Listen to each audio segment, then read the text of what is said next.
है क्या? दे दो क्या?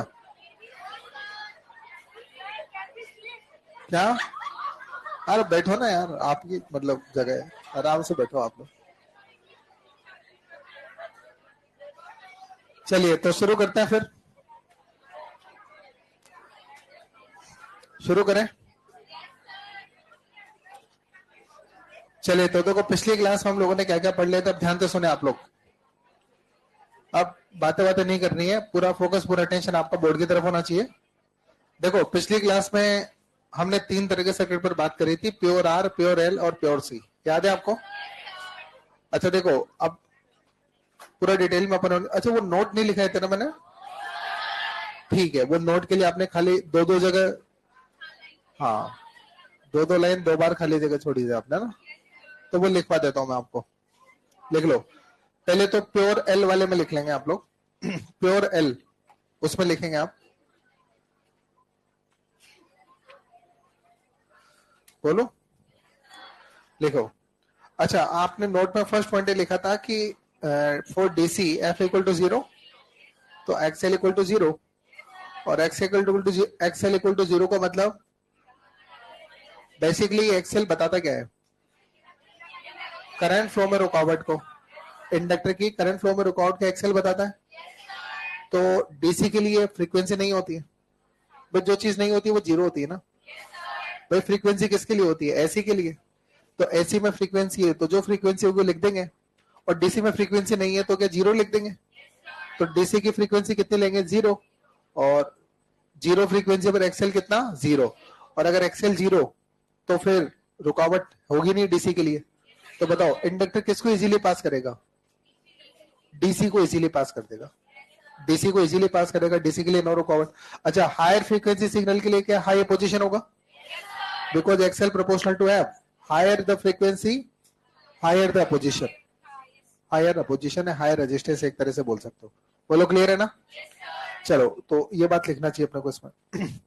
तो नोट में फर्स्ट पॉइंट जो आपने लिखा था ना, वो तो मैथमेटिकल हो गया था। अब उसी के अंदर सेकंड पॉइंट नहीं, सेकंड पॉइंट अभी नहीं बोल रहा मैं, उसी के अंदर आपको लाइन लिखनी है ना। देखो, L passes DC easily, L passes DC easily, L passes DC easily, bracket में लिख दो, because XL equal to 0।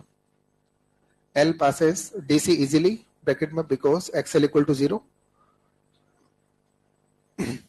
while it give high opposition, while it give high opposition, while it give high opposition,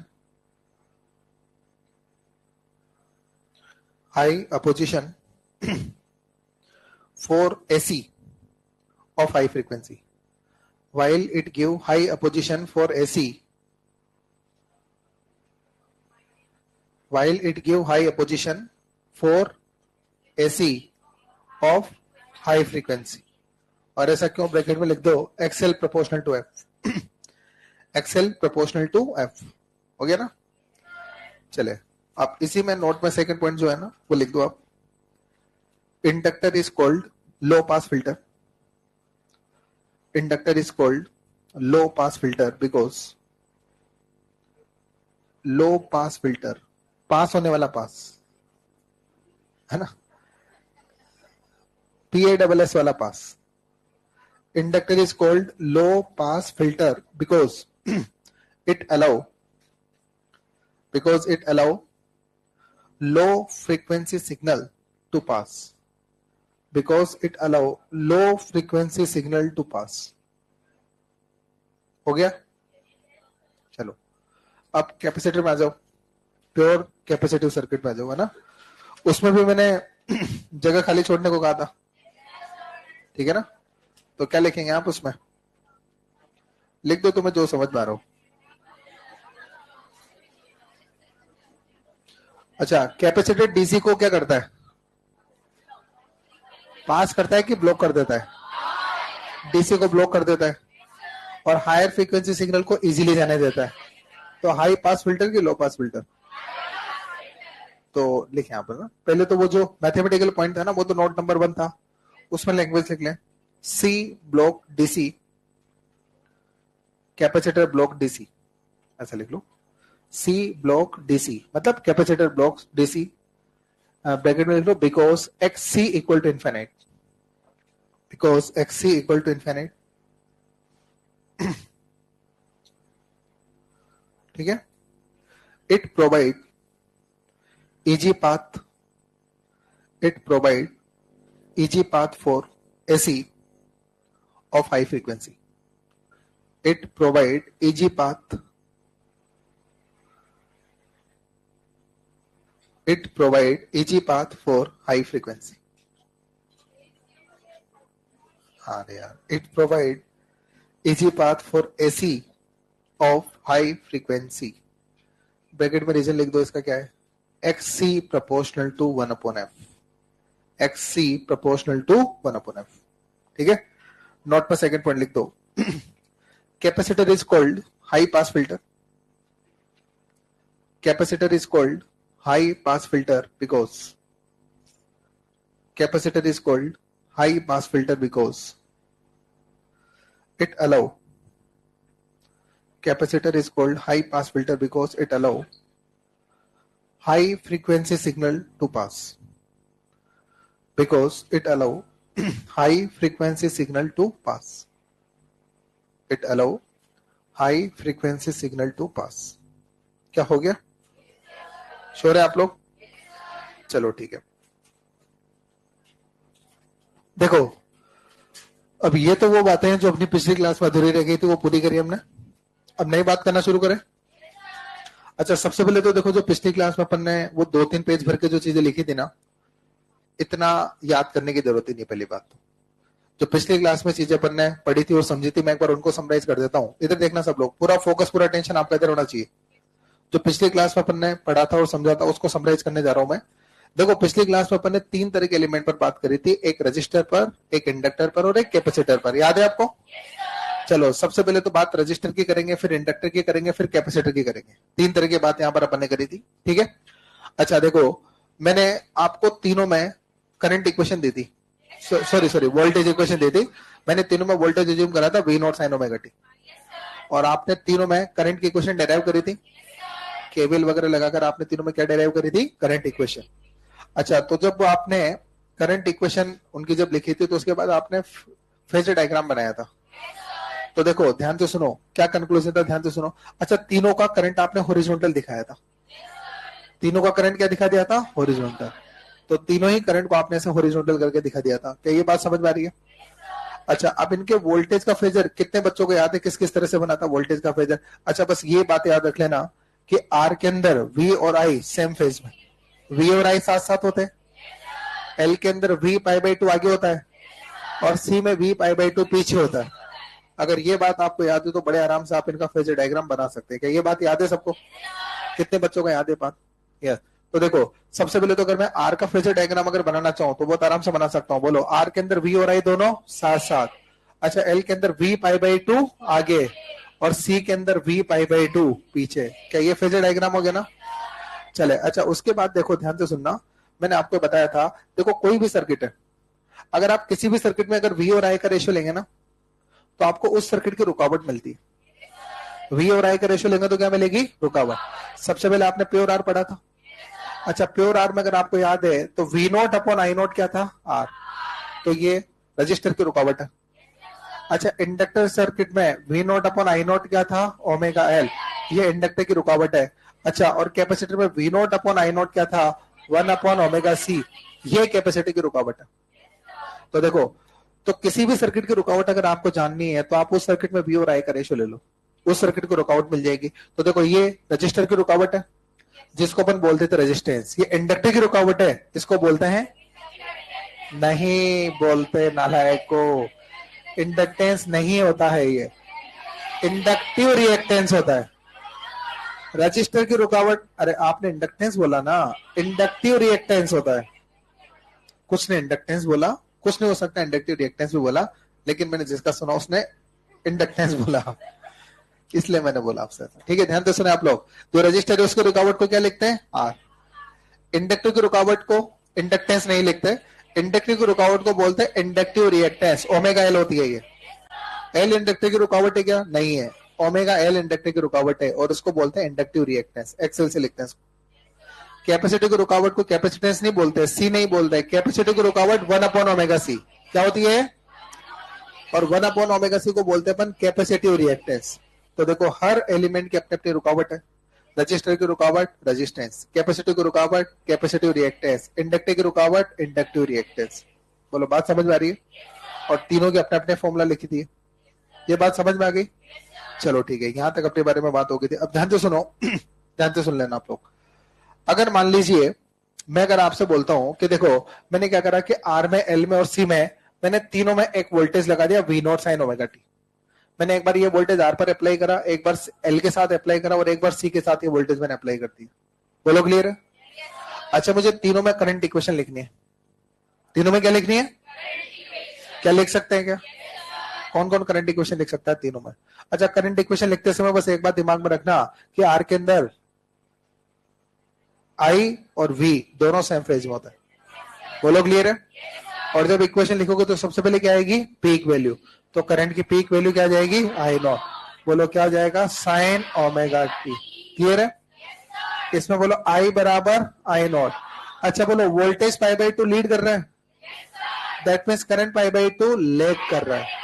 बोलो कौन कौन इस जानकारी के आधार पर करंट की इक्वेशन लिख सकता है? Current pi by two leg करेगा ना, वोल्टेज अगर पाई बाई टू लीड कर रहा है तो current pi by two leg. तो आई बराबर आई नॉट, बोलो sign omega T minus pi by to. देखो डायरेक्ट इक्वेशन लिख रहे, पिछली क्लास में ये डेरिव करा था जिसको डायरेक्ट लिखने जा रहे हैं हम लोग। बोलो इसमें कौन कौन करंट इक्वेशन लिखा देगा? बोलो कैपेसिटर में करंट इक्वेशन लिख दोगे? आई बराबर, बहुत बढ़िया। यहां पर voltage pi by two lag कर रहा है तो current pi by two lead कर रहा होगा। तो I is equal to I naught sine omega t plus pi by two. अब देखो ये आई नॉट का मतलब क्या होता है? वी नॉट अपॉन रुकावट। आई नॉट का मतलब यहाँ पर अब आर बोलना भूल जाओ, यहाँ पर रुकावट चलेगी। क्योंकि देखो अभी तक तो क्या था ना, अपन डीसी सर्किट पढ़ रहे थे, तो डीसी सर्किट में रुकावट केवल अपन आर की कंसिडर कर रहे थे, रेजिस्टेंस की कंसिडर कर रहे थे। यहाँ पर अपने को पता है कि ऐसे सर्किट में एल की भी रुकावट होती है और सी की भी रुकावट होती है। एल की रुकावट को एक्सएल से लिख देंगे और सी की रुकावट को एक्सी से लिख देंगे, और इनके फॉर्मुलास तो आपको याद ही है। एक्सएल की जगह ओमेगा एल और एक्सी की जगह 1 अपॉन ओमेगा सी। क्या ये लिखेंगे ना? तो बताइए आपको जिसकी करंट लिखनी है उसका वोल्टेज अपॉन उसकी रुकावट। अच्छा अगर आपको इस आर की करंट लिखनी है तो बोलो आर का वोल्टेज अपॉन आर की रुकावट। बोलो क्लियर है? अच्छा यहां पर अगर करंट लिखनी है तो वोल्टेज अपॉन में रुकावट, रुकावट का मतलब एक्सएल, और जरूरत पड़ने पर इसको V not upon omega L. यहां पर कौन कौन आई नॉट लिखा देगा बताओ आप? बोलो आई नॉट लिखा दोगे? बोलो क्या होगा? V not upon X C, तो V not upon 1 upon omega C, तो ये हो जाएगा वी नॉट ओमेगा सी। क्या बोलो ये हो गया ना? अच्छा ध्यान से सुनो, मैंने इसको लिखा ना sign omega T minus pi by to, मेरा मन हुआ तो मैं इसको माइनस कॉस ओमेगा टी भी लिख दूंगा, और इसको मेरा अगर मन हुआ तो मैं कॉस ओमेगा टी भी लिख दूंगा। तो देखो इसी इक्वेशन को लिखने के मेरे पास में मल्टीपल तरीके हैं। हो सकता है कि मैं इसको V not upon X C sine omega t plus pi by two लिख दूं। हो सकता है मैं sine pi by two sine omega t plus pi by two को कॉस ओमेगा टी लिख दूं। हो सकता है कि मैं वी नॉट अपॉन एक्सी को वी नॉट ओमेगा सी लिख दूं। मतलब बस ये आपको बेसिक अगर आपने लिख दी और आपको फॉर्मूला याद है तो आप इसको किसी भी फॉर्म में लिख सकते हो, जिस फॉर्म में भी ऑप्शन दे उस फॉर्म में आप इसको लिख के आ सकते हो। क्या ये बात क्लियर है? कितने बच्चों को ये बात समझ में आ चुकी है? क्या कोई कंफ्यूजन है? तो इस पर एक क्वेश्चन बोल दूं मैं, लिखें आप लोग।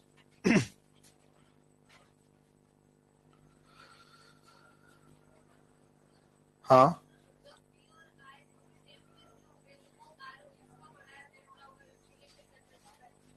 वो तो डिपेंड करेगा ना वैल्यू पे। आर अगर मान लो 1 से कम हुआ तो वोल्टेज करंट से छोटा, और आर अगर 1 से बड़ा हुआ तो वोल्टेज करंट से बड़ा।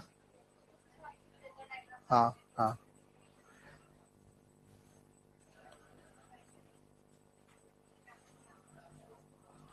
तुम्हारा आर 5 है तो ये वोल्टेज करंट से 5 गुना, और अगर आर 0.5 है तो आधा हो गया ना फिर तो।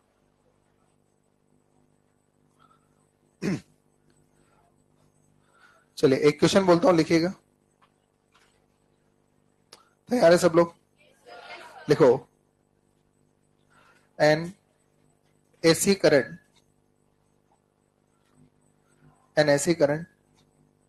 I equals to I naught sin omega t.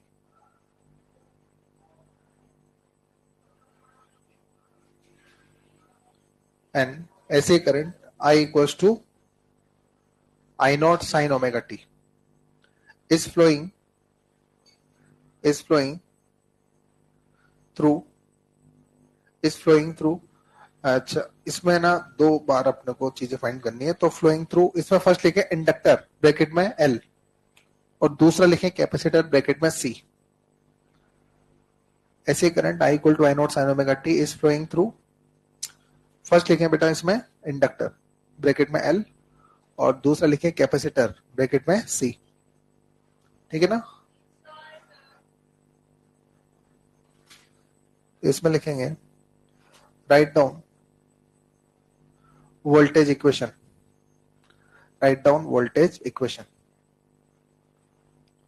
चलो देखो, आपको L का वोल्टेज और C की वोल्टेज की इक्वेशन लिखनी है। क्या लिखवा पाएंगे? बताइए L के अंदर क्या होता है, जल्दी बोलो फटाफट से। अच्छा देखो, इस बार आप देखो, मैंने पिछली क्लास में वोल्टेज इक्वेशन देके करंट इक्वेशन लिखवाई थी। इस बार मैंने करंट इक्वेशन दी और वोल्टेज लिखवा रहा हूँ। कौन कौन बच्चा वोल्टेज इक्वेशन लिखवा देगा बताओ? सबसे पहले तो इंडक्टर के लिए बात करते हैं। अच्छा बोलो, इंडक्टर की वोल्टेज इक्वेशन लिखवा दोगे? अच्छा, बस इंडक्टर में ये ध्यान रखो कि वोल्टेज, एक बार पेन नीचे रखो बेटा, बोर्ड पे देख लो पहले। इंडक्टर के अंदर वोल्टेज लीड करता है कि लेग करता है? वोल्टेज लीड करता है ना। तो देखो, सबसे पहले तो क्या आएगी? Peak value. तो वी नॉट, बोलो फिर, sign omega t plus pi by to. बोलो, लीड करता है तो प्लस पाई बाई टू ना। अच्छा इधर देखो, आप कैपेसिटर की अगर बात करें तो बोलो कैपेसिटर का वोल्टेज किस तरह से लिखोगे? वी नॉट, बोलो, sign omega T minus pi by to. हाँ, याद रखना कैपेसिटर में वोल्टेज लेग करता है और यहाँ पर वोल्टेज लीड करता है। पाई बाई टू लीड करता है तो omega t plus pi by to, और वहां पर वोल्टेज लेग करता है तो omega T minus pi by. अब देखो, अच्छा वी नॉट बराबर आई इंटू रुकावट, वी नॉट बराबर आई नॉट इंटू रुकावट, आई नॉट इंटू आर नहीं बोलना, आई नॉट इंटू रुकावट। तो बोलो इंडक्टर है तो रुकावट को एक्सेल लिखोगे ना, और बोलो इस एक्सेल को क्या लिख सकते हो? आई नॉट ओमेगा एल। तो जरूरत पड़ने पर इस वी नॉट की जगह आई नॉट ओमेगा एल लिख दूंगा। अच्छा यहाँ पर बताइए, यहाँ पर क्या हो जाएगा? वी नॉट बराबर I not into x C, क्या यही होगा ना? अच्छा तो इधर देखो बेटा, ये हो जाएगा आई नॉट, और एक्स सी की जगह बोलो एक्स सी की जगह 1 अपॉन ओमेगा सी। तो ये आपके पास हो जाएगा आई नॉट अपॉन में ओमेगा सी। क्या ये बात क्लियर है? तो इस वी नॉट की जगह आई नॉट अपॉन ओमेगा सी वहां पर रख दूंगा। अब देखो, मैं जरूरत पड़ने पर पता है इसको sign omega t plus pi by two को कोस ओमेगा टी लिख सकता हूँ, और इसको माइनस कोस ओमेगा टी। मतलब ऑप्शन देख के डिसाइड करेंगे कि इसको क्या लिखना है। लिख दो बेटा इसको।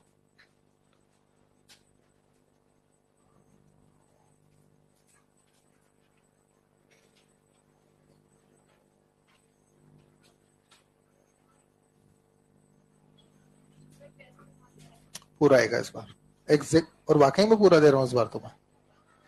ईएमआई पूरा, झूठ बोल रहा हूँ मैं। कोई बात नहीं, पेपर के बाद बता देना कहां तक आया।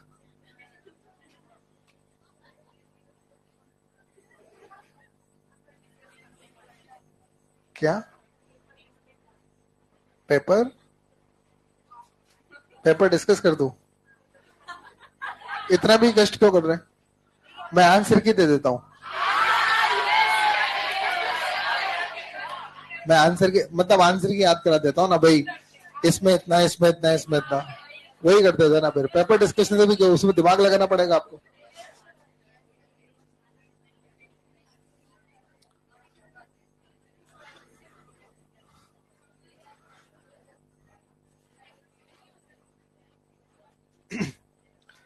चले, लिख दिया ना आपने?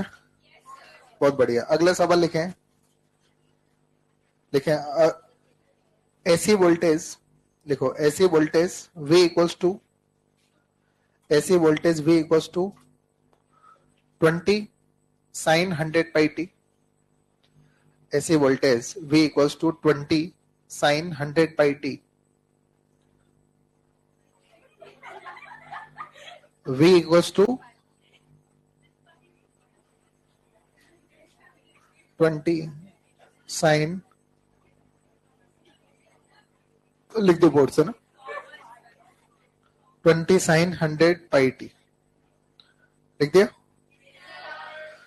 Is applied across 5 ohm resistor, is applied across 5 ohm resistor. What will be reading of AC ammeter? What will be reading of AC ammeter?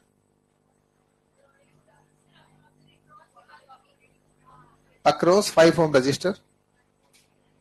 Across 5 ohm resistor. What will be reading of AC ammeter? Board पे देखिएगा सब लोग। अच्छा ये बताओ पहले तो, अपन ने पिछली क्लास में बात करी थी, अपने पास में दो तरह के डिवाइस होते हैं, एक तो एसी मीटर और एक डीसी मीटर। अच्छा बात किसकी कर रहे हैं आप लोग अभी? एसी अमीटर की। बोलो बेटा किसकी बात कर रहे हैं? अच्छा ये क्या मेजर करेगा, एवरेज या आरएमएस? इसका मतलब अपने को इस क्वेश्चन में आरएमएस करंट निकालनी है। इस क्वेश्चन में क्या निकालनी है? क्वेश्चन को पहले तो ऐसे समझो, अगर एसी एमीटर की रीडिंग पूछी मतलब उसने बेसिक लेवल से आरएमएस करंट पूछी है। अच्छा मैंने ये बात आपको पिछली क्लास में समझा दी होगी कि जो एसी सर्किट होते हैं उनमें अगर कुछ कहा नहीं जा रहा ना, तो बाय डिफॉल्ट वो वैल्यूज अपन आरएमएस कंसिडर करते हैं। जो भी वोल्टेज दिया रहेगा आरएमएस कंसिडर करेंगे, जो करंट होगा आरएमएस कंसिडर करेंगे। अगर कोई वोल्टेज और करंट पूछा है तो भी उसको अपन आरएमएस ही निकालना है, अगर कुछ कहा नहीं जा रहा तो। इसने तो कह दिया कि एसी एमीटर की रीडिंग बताओ, तो अपने को पता होना चाहिए कि एसी एमीटर आरएमएस रीड करता है। तो इसने तो बोल दिया कि आरएमएस निकालना है, साफ साफ बोल दिया इसने तो आरएमएस ही निकालना है। नहीं बोलता तो भी आरएमएस ही निकालता है। तो अगर एक क्वेश्चन सिर्फ इतना बोलते कि find current in the circuit, तो कौन सी वैल्यू निकालते हैं? आरएमएस से निकालते हैं। हालांकि इसने तो क्लियरली मेंशन किया है, इसमें एसी एमीटर बोल दिया है तो क्लियरली मेंशन हो गया कि आरएमएस से निकालना। लेकिन अगर सिर्फ इतना सा भी बोल देता ना कि find current in the circuit, तो भी अपन आरएमएस वैल्यू निकाल के लाते। क्या ये बात समझ में आती है? अब एक बात बताओ, ये जो इक्वेशन आपको दे रखी है ना, v equals to V not sine omega t, sorry इसमें तो वैल्यूज है 20 साइन 100 पाई टी। क्या इक्वेशन दे रखी है? अच्छा बोलो यहां से तो वोल्टेज की पीक वैल्यू आ गई। बोलो वोल्टेज की पीक वैल्यू कितना? 20 वोल्ट। बोलो क्या आई नोट निकाल लोगे? आई नोट होगा वी नोट अपॉन आर। बोल बेटा वी नोट कितना? 20, आई नोट कितना? आर कितना? 5। तो बोलो क्या 4 एम्पियर आंसर आ गया? नहीं है, 4 ampere is not RMS value, 4 ampere is peak value. अपने को चाहिए आरएमएस वैल्यू। अरे अपने को पीक वैल्यू चाहिए कि आरएमएस चाहिए? ये मैंने अभी पीक निकाल के दिया है कि आरएमएस? तो ये आंसर नहीं है हमारा अभी। ये गलती अक्सर होती है चैप्टर के अंदर, पहले बता दूं मैं। अपन पीक निकाल के बैठ जाते हैं और आरएमएस सही होती है, तो अपन उस पीक का जो आंसर अपने आ रहा है ना, वो भी डेफिनेटली ऑप्शन में मिलता है। यहाँ पर अपन वो टिक कर देते हैं। होता है ये चैप्टर में, बहुत फ्रीक्वेंट होने वाली मिस्टेक है चैप्टर के अंदर। ये जरूर याद रखना, आप जब भी आप आंसर टिक करो तो पहले ये जरूर चेक कर लेना यार आरएमएस पूछा और मैंने आरएमएस ही निकाला है ना। कई बार अपन पीक निकाल लेते और उसको आरएमएस की जगह टिक करके आ जाते हैं, ये गलती फ्रीक्वेंट होने वाली। तो बोलो आई नोट कितना क्या? 4 एम्पियर। अच्छा चाहिए क्या आपको? बोलो आरएमएस क्या होगा? आई नोट बाई रूट 2। तो बोलो आंसर इज 4 बाई रूट 2। तो 4 इंटू 0.7, 2.8 एम्पियर। ये छोटी छोटी बातें जो मुझे को यहाँ पर सिखानी है। आप जो बोल रहे हो ना 2 रूट 2, वो भी सही है, गलत थोड़ी है उसमें। 2 रूट 2 क्या है? 4 बाई रूट 2 को आप 2 रूट 2 बोल रहे हो ना, रूट 2 को 1.4 होता है, तो ये भी तो 2.8 आ गया। लेकिन मुझे ये भी सिखाना था कि 1 बाई रूट 2 0.7 होता है। जैसे रूट 2 याद कर रखा है ना आपने 1.4, वैसे ये भी याद करो। इस चैप्टर में कई बार जरूरत होती है इसकी भी। 1 बाई रूट 2 0.7 होता है। 1 बाई रूट 2 का मतलब कितना? हाँ कितना? बातें करने में ध्यान है, कहां से याद होगा 1 बाई रूट 2 कितना होता है? कितना होता है 1 बाई रूट 2? 0.7। लिख दो फटाफट से। मोड़ चला रही मेरे को देख के। मैंने कहा कितना होता है, वो कुछ कुछ बोलने की ट्राई कर रही है। उसको लगा कि सर को लगेगा ये याद है इसको। कितना होता है 1 बाई रूट 2 बता? 0.7। हाँ तू बता कितना होता है 1 बाई रूट 2? याद है इसको? लिख दो फटाफट, लिख दो। अगला क्वेश्चन बोल दो फिर। तुमने आज तक हाँ कब बोला है?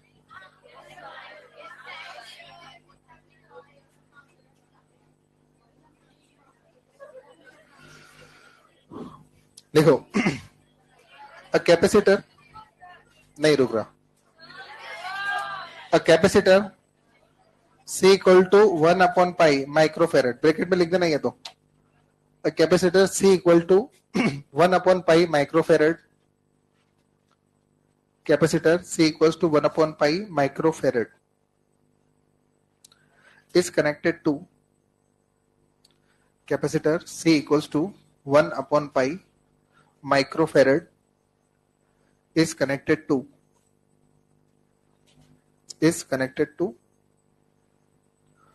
200 volt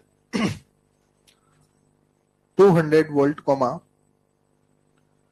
50 hertz 200 volt comma 50 hertz source connected to 200 volt comma 50 hertz source. Find, तीन बातें फाइंड करेंगे इसमें. First, capacitive reactance, capacitive reactance. Second, current in circuit. पहला है कैपेसिटिव रिएक्टेंस, सेकंड है करंट इन द सर्किट. तीसरा है if frequency is doubled, if frequency is doubled then find if frequency is doubled then find new capacitive reactance, then find new capacitive reactance and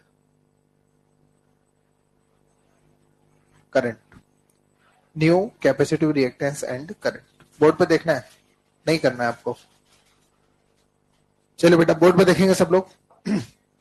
देखो ये question किस तरह से करना है आपको, बोर्ड पे देखें आप एक बार सब. चलिए बेटा पूरा फोकस और पूरा ध्यान आप सभी का बोर्ड की तरफ होना चाहिए भैया ना. देखो इधर. अच्छा देखो सबसे पहले तो क्वेश्चन में क्या क्या दे रखा है वो लिख दो आप आराम से. मैं फिर बोल रहा हूं बेटा, अगर आप इधर ध्यान नहीं दोगे और बाद में अगर आपसे क्वेश्चन नहीं बनते हैं तो फिर ये मत बोलना सर क्वेश्चन नहीं बनना. क्लियर बोल देता हूं मैं आपसे. जो बच्चा बोर्ड पे ध्यान देगा गारंटी है मेरी सारे क्वेश्चन बना लेगा आराम से. और अगर आप इधर उधर ध्यान डाइवर्ट रखोगे तो मेरी कोई गारंटी नहीं रहेगी आपसे क्वेश्चन बन रहे कि नहीं बन रहे. ठीक है ना. फोकस रहो आप, अटेंटिव रहो. देखो इस क्वेश्चन ने क्या क्या दे रखा है. इस क्वेश्चन ने एक तो सी का वैल्यू दे रखा है आपको. बोलो सी का वैल्यू कितना है, 1/पाई माइक्रोफेरेड. बोलो सी का वैल्यू हो गया ना. अच्छा वोल्टेज सोर्स दे रखा है, वोल्टेज कितना 200. अब उसने ये भी नहीं दे रखा है यार ये पीक वोल्टेज है कि आरएमएस है. आरएमएस ही मानना है. उसने अगर कुछ नहीं दे रखा तो ये वोल्टेज क्या मानना है, तो ये वोल्टेज का आरएमएस वैल्यू आपके पास आ गया. अच्छा फ्रीक्वेंसी भी तो आ गई. हाँ फ्रीक्वेंसी आ गई 50 हर्ट्ज. बोलो क्या फ्रीक्वेंसी 50 हर्ट्ज आ गई. क्या चाहिए, कैपेसिटिव रिएक्टेंस. क्या बोलो एक्सी चाहिए. एक्सी का फॉर्मूला होता है 1/2 एफसी. रख दो वैल्यू इसमें के. बोलो ये हो जाएगा 2 पाई 50 1/पाई 10 की पावर -6. पाई से पाई कैंसिल आउट हो गया. तो अगर आप यहां से अगर एक्सी की वैल्यू निकालते हो तो 10 की पावर 4 ओम. यूनिट बताया था एक्सी का मैंने. ओम होता है क्या, एक्सी ओम आ गया ना. अच्छा बोलो दूसरा क्या पूछा है, बोलो करंट. बोलो करंट पूछा है ना. यहां पर रखना आई का मतलब V/R नहीं होता है इस चैप्टर में. इस पूरे चैप्टर में मेरे कहने से आई का मतलब है क्या, देखना आई इज इक्वल टू V/ रुकावट. बस खत्म. जैसा सर्किट वैसी रुकावट. अगर रेजिस्टिव सर्किट है रुकावट R, इंडक्टिव सर्किट है रुकावट XL, कैपेसिटिव सर्किट है XC. आपका सर्किट कौन सा है, कैपेसिटिव. और कैपेसिटिव सर्किट है तो बोलो I is equals to V/XC. क्या बोलो ये हो जाएगा. अच्छा यहाँ पर आई कौन सा चाहिए, तो V भी. अगर आई पीक चाहिए तो V भी पीक रखते. मतलब जैसा करंट चाहिए वैसा वोल्टेज रख दो चुपचाप. पीक वोल्टेज चाहिए पीक करंट रखने से काम बनेगा, और पीक आरएमएस करंट चाहिए तो आरएमएस वोल्टेज रखने से काम बनेगा. बोलो क्या आरएमएस वोल्टेज अपने पास है. बोलो आरएमएस वोल्टेज कितना 200, और बोलो ये कितना 2 की पावर 4.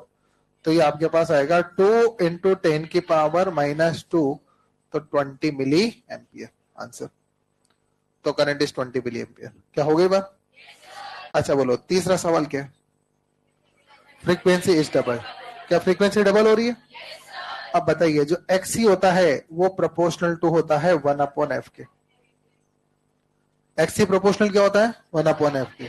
तो आप ही बताइए बेटा, अगर मैं फ्रीक्वेंसी को डबल कर दूं, फ्रीक्वेंसी को अगर मैं डबल कर दूं तो XC आधा हो जाएगा। रिलेशन कह रहा है ना कि X और F एक दूसरे का इनवर्स है। फ्रीक्वेंसी डबल तो बोलो क्या रिएक्टेंस आधा ना? XC कितना होगा? आधा। तो बताइए जो नया XC होगा, XC डेज से लिख दो इसको, ये बोलो XC डिवाइड बाई 2। बोलो ये कितना हुआ? 10 की पावर 4 डिवाइड बाई 2 कितना हुआ? 5 की पावर 4। ये 5 बार कट गया ना यार।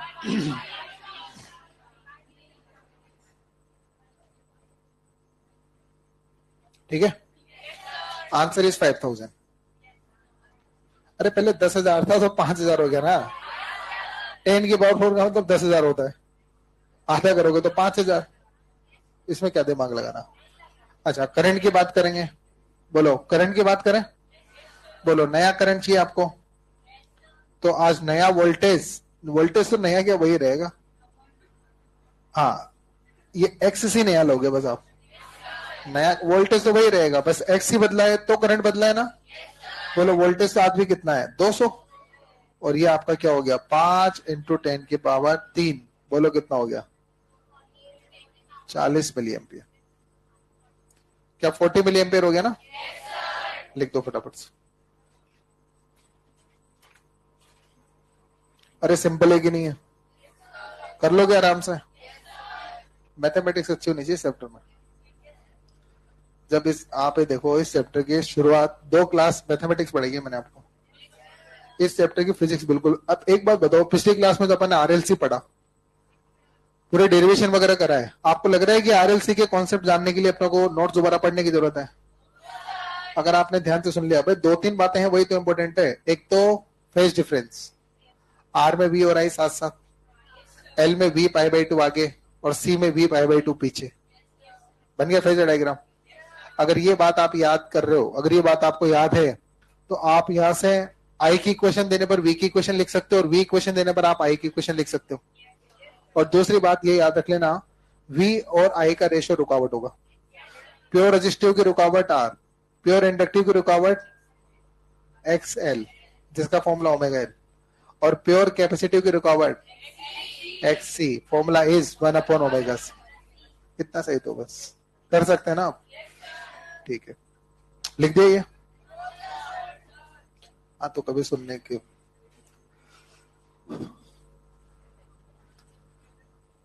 चलिए उसके बाद में नहीं सुन रहा मैं कुछ भी। अगला सवाल,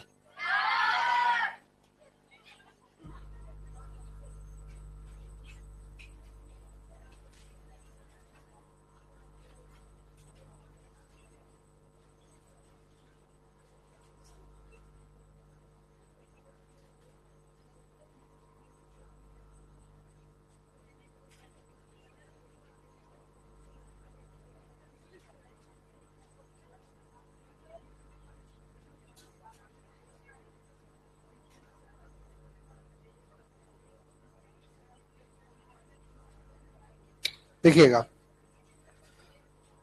N AC current of 60 hertz frequency, AC current of 60 hertz frequency is flowing through an inductor. AC current of 60 hertz frequency is flowing through an inductor. Flowing through an inductor.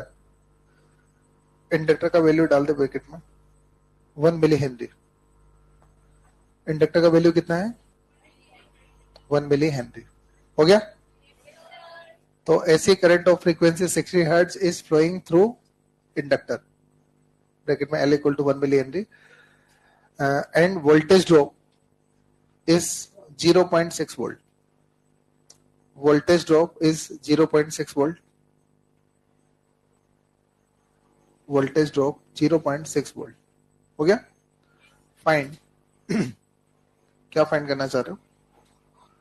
Find current.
Answer आ गया क्या आपका? क्या क्या दे रखा है इस question में? अच्छा देखो, एक तो आपको दे रखा है क्या, फ्रीक्वेंसी, बोलो कितना दे दिया, 60 हर्ट्ज। दूसरा एल दे दिया, क्या दे दिया, एल कितना दे दिया, कितना, 1 मिली। अच्छा उसके बाद में क्या दिया, किसका वोल्टेज, इंडक्टर का, कितना वोल्ट, 0.6 वोल्ट। अच्छा एक बात बताना, जरा ध्यान से सुनना, इंडक्टर का जो वोल्टेज होता है ना, वो होता है I इंटू एक्सएल, ओम्स लो, नहीं बताया? हाँ तो फिर VL बराबर I एक्सएल, आपको I चाहिए, बोलो I क्या लिखोगे, VL अपॉन एक्सएल, और आप एक्सपर्ट हो ही मैथ्स में, तो बोलो ये क्या हो जाएगा, 2πfl, यही होगा ना?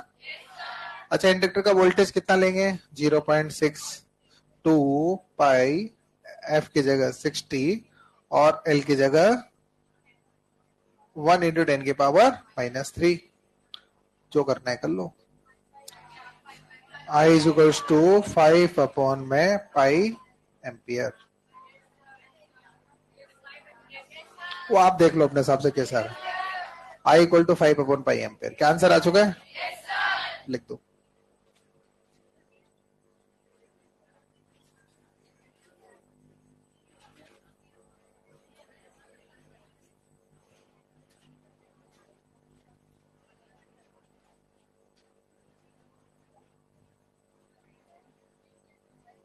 चलो कर सकते हो ऐसे क्वेश्चन, या और कराता रहूं? अच्छा मैं क्वेश्चन कराता रहूं, हम करते रहोगे, यही करते रहना है क्या, आगे भी पढ़ना है ना? लिखो अब आगे, करवाते रहो सर। इधर देखो बाबू, चले अब हम पढ़ते हैं सीरीज आरएल सर्किट। हाँ बोलो। वोल्टेज ड्रॉप सब में होता है, इंडक्टर में भी होता है वोल्टेज ड्रॉप। अच्छा वोल्टेज ड्रॉप टर्म तुमने आर में पढ़ी है, तो मतलब आर में होता है, जिसमें रुकावट होती है सब में वोल्टेज ड्रॉप होता है। तो इंडक्टर में भी रुकावट होती है ना, इंडक्टर में वोल्टेज ड्रॉप होगा। तो ये जो लिख रहे हो ना आप लोग, ये क्या लिख रहे हो, इंडक्टर का वोल्टेज ड्रॉप लिख रहे हो आई एक्सएल करके, और वीसी बराबर जो आई एक्स है ना, ये voltage drop across the capacitor, capacitor का वोल्टेज ड्रॉप हो गया। समझ के बात? चलिए कोई बात नहीं, इधर देखें आप लोग। उसके बाद में लिखे सीरीज आरएल सर्किट, क्या लिखना है हेडिंग? अब देखिएगा सीरीज आरएल सर्किट पर बात करते हैं सबसे पहले तो। अब थोड़ी देर के लिए पूरा फोकस, पूरा अटेंशन आपका बोर्ड की तरफ होना चाहिए 100%। तैयार है आप सब लोग? चलिए इधर देखते थे, सीरीज आरएल सर्किट पर बात करता है। तो देखो सबसे पहले तो अगर सीरीज आरएल सर्किट की अपन बात करें, तो इसका डायग्राम बनाते हैं। देखो ये तो आर और ये एल, दोनों किस में दिखा दिए, सीरीज में। तो ये तो आपके पास सीरीज आरएल सर्किट हो गया। अच्छा ये तो आर हो गया और ये एल हो गया, ठीक है भाई। अच्छा दोनों सीरीज में, तो दोनों में आई सेम या V same? I same, simple सी बात है। अच्छा देखो मैंने अभी थोड़ी देर पहले आपको आर का, एल का और सी का इंडिविजुअल बिहेवियर समझाया था। आर का बिहेवियर क्या, एल का बिहेवियर क्या और सी का बिहेवियर क्या, ठीक है। आज अपन आर का देख रहे हैं, एल का देख रहे हैं, कि दोनों का सीरीज में देख रहे हैं।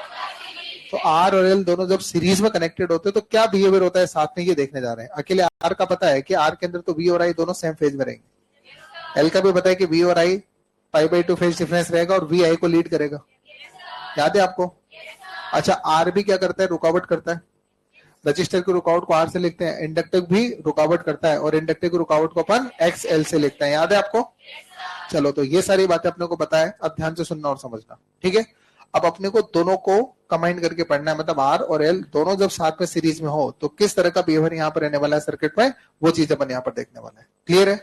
अच्छा देखो पिछली क्लास में तो मैंने क्या करा था, जो इंडिविजुअल आर एल और सी अपन ने पढ़ा था, वहां पर मैं क्या कर रहा था, आपको वोल्टेज इक्वेशन दिया था सब में, मैंने वोल्टेज एज्यूम कर लिया था, V not sine omega t, और सब में करंट इक्वेशन डेराइव करा था। तो यहाँ पर भी वैसा कर सकता हूँ, मैं वोल्टेज इक्वेशन एज्यूम करके करंट इनका लिख सकता हूँ, या फिर मैं करंट इक्वेशन एज्यूम करके इनका वोल्टेज लिख सकता हूँ। लेकिन मुझे लगता है कि करंट इक्वेशन एज्यूम करना ज्यादा इजी है, बिकॉज करंट दोनों में सेम है।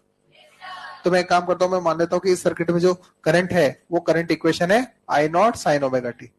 मैंने अब की बार करंट एज्यूम करी और वोल्टेज लिखने जा रहा हूँ। पहले मैंने वोल्टेज एज्यूम करा था और करंट लिखा था, अब की बार करंट मैंने एज्यूम कर लिया, आई नॉट साइन ओमेगा टी है और वोल्टेज मुझे लिखना है। अच्छा मैं मान लेता हूं कि जो आर का वोल्टेज है, सपोज करो कि वो वी आर है और एल का वोल्टेज मान लीजिए कि वी एल है।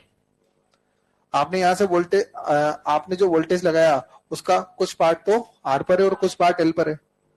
बोलो क्लियर है ना? चलो मुझे आर के वोल्टेज की इक्वेशन चाहिए। कौन कौन आर के वोल्टेज की इक्वेशन लिखा देगा और एल के वोल्टेज की इक्वेशन लिखा देगा? आर और एल दोनों के वोल्टेज की इक्वेशन चाहिए मेरे को।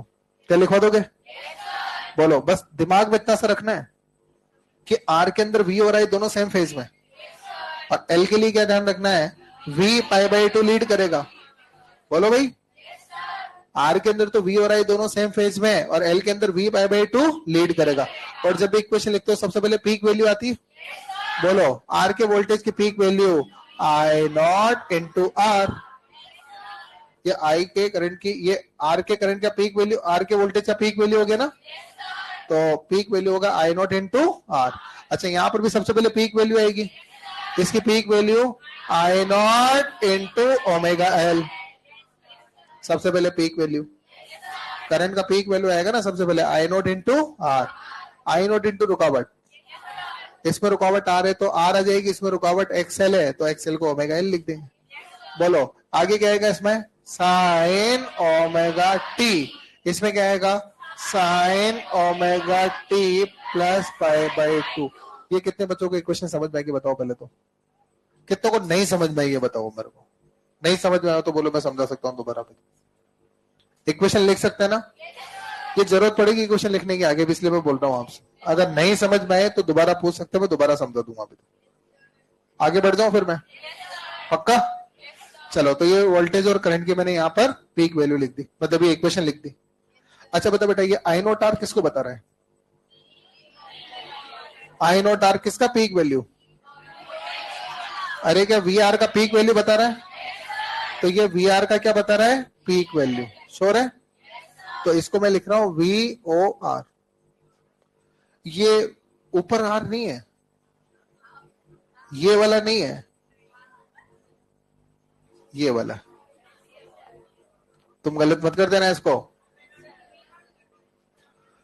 नहीं समझे?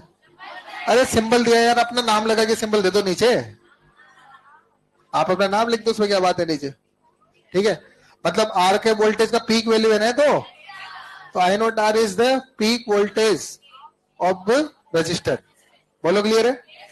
अच्छा ये जो आपका आई नॉट ओमेगा एल है, ये पीक वोल्टेज ऑफ इंडक्टर। इसमें क्या हुआ यार? अरे सिंपल सी तो बात है ना, इसमें कोई मुश्किल काम है क्या? अच्छा कौन कौन फेजर डायग्राम बना देगा, जल्दी बोलो। फेजर डायग्राम क्या बना सकते हैं? चलो बात करते हैं फेजर डायग्राम पर। फेजर डायग्राम चाहिए अपने को, बोलो क्लियर है? अच्छा देखो, अपने को आर का वोल्टेज पता है, एल का वोल्टेज पता है, मैं नेट वोल्टेज चाहता हूं। मैं क्या चाहता हूं? कौन कौन नेट वोल्टेज निकाल देगा बताना जरा। नेट वोल्टेज क्या निकाल सकते हो? कितना होगा?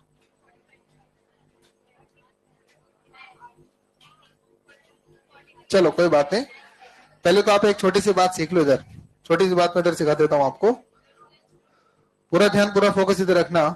जैसे मान लो I1 इक्वल टू मान लो है 3, I1 इक्वल टू मान लो है 3 साइन ओमेगा टी और I2 इक्वल टू है 4 कोस ओमेगा टी, या एक बार इसको भी साइन ओमेगा टी मान लो, चलो अभी चेंज कर दूंगा। I1 है 3 साइन ओमेगा टी और I2 है 4 साइन ओमेगा टी। मैंने बोला I1 प्लस I2 बताओ। अबे बोलो ना नालायक, उसमें क्या सोच रहे हो तुम लोग? 7 साइन ओमेगा टी, क्या पता सर पूछ रहे तो गलती जाएगा। अरे 3 साइन ओमेगा टी और 4 साइन ओमेगा टी मिला के 7 साइन ओमेगा टी, अरे यही होगा ना पक्का? अगर मैं लिखता I1 equal to 3 sine omega t और I equal to 4 cos omega t, what is I1 plus I2? What is I1 plus I2? What is I1 plus I2? 5 sin omega t plus 53.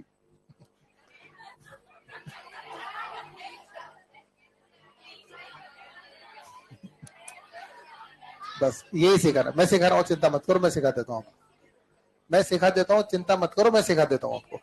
तैयार है सब लोग? चलो सबसे पहले तो मैं आपको बता दूं, अगर आपका I1 और I2 दोनों साइन में होते सीधा जोड़ते, दोनों कोस में होते सीधा जोड़ते, साइन कोस नहीं होते तो भी सीधा जोड़ते। I1 इक्वल टू 3 होता है, I2 इक्वल टू 4 होता है, तो I1 प्लस I2 बराबर 7। ये 3 sine omega T, 4 sign omega T, तो 7 साइन ओमेगा टी। अगर 3 कोस ओमेगा टी और 4 कोस ओमेगा टी तो 7 कोस ओमेगा टी। चक्कर कहां पड़ता है सर? एक साइन और एक कोस है। अब इनको जोड़ने का तरीका, फेजर डायग्राम बनता है। इसमें क्या बनता है? फेजर डायग्राम बनता है। फेजर डायग्राम किस तरह से बनता है? यहाँ पर I1 I2 को वेक्टर फॉर्म में फेजर से रिप्रेजेंट करता है। किससे रिप्रेजेंट करता है? फेजर से। सबसे पहले तो किसी को भी बना दो, जैसे मैंने I1 को दिखा दिया, तो जब मैं I1 का फेजर बनाऊंगा तो I1 का फेजर तो हो गया 3, ये I1 के फेजर का पीक वैल्यू हो गया। I1 का वैल्यू नहीं हुआ, I1 का पीक वैल्यू। फेजर में हमेशा पीक वैल्यू दिखाते हैं, याद है? उसके बाद बताइए, ये कोस का फंक्शन आपको पता है ना, कोस साइन को पाई बाई 2 लीड करता है। तो बताओ I2 किधर बनेगा? आगे, ये इधर बन जाएगा। अच्छा बोलो, ये वैल्यू कितनी बनेगी? 4। ये I2 का पीक वैल्यू, ये I1 का पीक वैल्यू, I2 का पीक वैल्यू। क्या मुझे नेट का पीक वैल्यू चाहिए? और आपने यहाँ पर फेजर से वेक्टर रिप्रेजेंटेशन है ये। और बताइए, दो वेक्टर 90 पर है तो उनका रिजल्टेंट ऐसे निकालते हैं, ये रिजल्टेंट पैरेललोग्राम लो। तो बोलो, क्या ये नेट हो गया ना? तो नेट हो जाएगा 5। तो जो नेट करंट होगी उसका पीक वैल्यू तो 5 हो गया।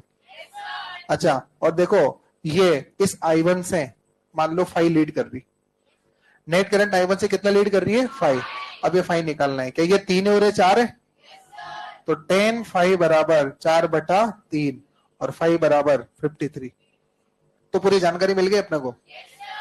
नेट करंट का पीक वैल्यू 5 है, नेट करंट का पीक वैल्यू, और I1 से 53 लीड कर रही है। कौन कौन अब नेट करंट की इक्वेशन लिख देगा? पीक वैल्यू कितनी? Pure mathematics. पीक करंट कितनी बोलो? 5। और I1 से कितना लीड कर रही है? तो I1 का जो फेस था वो ओमेगा टी था, तो 5 साइन ओमेगा टी प्लस 53 ऐसे लिखते हैं। समझ में आएगी क्या बात? कितने बच्चों को ये बात समझ में आएगी? अरे श्योर है ना आप लोग? ये एक बार है ना एम्स में आया सवाल भी है। ये जो सवाल है ना, एम्स का सवाल ले लिया मैंने, ये आपको रेस वगैरह में मिलेगा शायद, तो ये रेस में मिलेगा ये वाला सवाल। उसने I1 को दे रखा है ये, I2 को दे रखा है ये, उसने बोला कि what is I1 plus I2, तो आंसर ये जाएगा। और कैसे जाएगा? फेजर डायग्राम से जाएगा। कुल मिला के आप तो एक चीज याद रखो, अगर आपका दोनों इक्वेशन साइन में तो डायरेक्ट जोड़ लो, दोनों कोस में तो डायरेक्ट जोड़ लो, और दोनों इक्वेशन का अगर फेज सेम नहीं है, फेज सेम नहीं है, तो फेजर डायग्राम से ही नेट निकलेगा। तो आर का इंडिविजुअल वोल्टेज पता है? अरे आर का वोल्टेज पता है? एल का पता है? किसकी तलाश है? नेट की। अरे क्या नेट वोल्टेज ढूंढना है ना? तो क्या डायरेक्ट नेट वोल्टेज निकाल पाओगे क्या? अच्छा पता है ये काम नेट वोल्टेज क्यों नहीं निकाल पा रहा मैं बताना? नेट वोल्टेज क्यों नहीं निकाल पा रहा? नेट वोल्टेज इसलिए नहीं निकाल पा रहा क्योंकि दोनों में अरे फेज डिफरेंस है, और फेज डिफरेंस है तो डायरेक्ट उनको नहीं जोड़ते। क्या फेजर डायग्राम बना के जोड़े? कितने बच्चे फेजर डायग्राम बना देंगे जल्दी बताओ? तो फेजर डायग्राम बनवाना है, बोलो सबसे पहले तो किसको रेफरेंस ले रहे हैं? करंट को। करंट को बना दो पहले तो। आप किसको बना दो? करंट को। करंट को हमेशा किधर बनाया है? हॉरिजॉन्टल। तो देखो करंट को हॉरिजॉन्टल बना दिया, बोलो ये तो क्या हो गया? I0। बोलो करंट को हॉरिजॉन्टल बना दिया। उसके बाद दो वोल्टेज बनाना है, आर का और एल का। बस दिमाग में एक चीज चलनी चाहिए, आर का वोल्टेज आई के साथ होता है, एल का आई से पाई बाई 2 आगे होता है। कौन कौन आर का वोल्टेज दिखा देगा? अच्छा, आर के वोल्टेज की कौन सी वैल्यू दिखानी है? तो वी ओ आर, ये वी ओ इंटू आर नहीं है, बच्चे समझ लेते।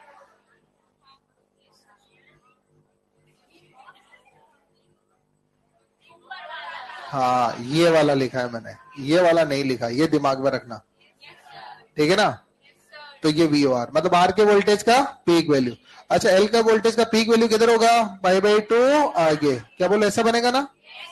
चले बहुत बढ़िया। तो एल के वोल्टेज का पीक वैल्यू दिखा देंगे इधर, इसको थोड़ा सा बड़ा करके बनेंगे। ये लो, इसको भी थोड़ा इधर और दिखा देंगे। दिखा दो ना, कोई बुरा तो नहीं मानेगा। मान लो क्या फर्क पड़ गया। ये वी ओ एल, ये VOL क्या बता रहा है? अच्छा, मुझे नेट वोल्टेज का पीक वैल्यू चाहिए। कौन कौन नेट वोल्टेज का पीक वैल्यू बता देगा? जल्दी बोलो, नेट वोल्टेज का पीक वैल्यू जल्दी बता दोगे? ये लो पैरेललोग्राम, ये नेट वोल्टेज का पीक वैल्यू। क्या बोला? इस नेट वोल्टेज का पीक वैल्यू क्या V0 लिख दो? चलो, कौन कौन बता रहा है V0? जल्दी बताओ आप। क्या V0 बता पा रहे हो? बोलो, V0 is equal to under root of VOR square plus VOL square. अच्छा, और ये आई को लीड कर रहा है कि लीड कर रहा है या लेग कर रहा है? लीड कर रहा है। इसका मतलब RL सर्किट में वोल्टेज करंट को लीड करता है। RL ओ क्या कर रहा है? इतना शो करो वो मतलब नहीं भी करता तो क्या हो जाता है, ये बता मेरे को पहले तो। अच्छा, RL सर्किट में वोल्टेज करंट को लीड करता है कि लेग करता है? कितना लीड करता है? पाई लीड कर रहा है। फाइव सॉरी, पाई नहीं, 5 कितना लीड कर रहा है?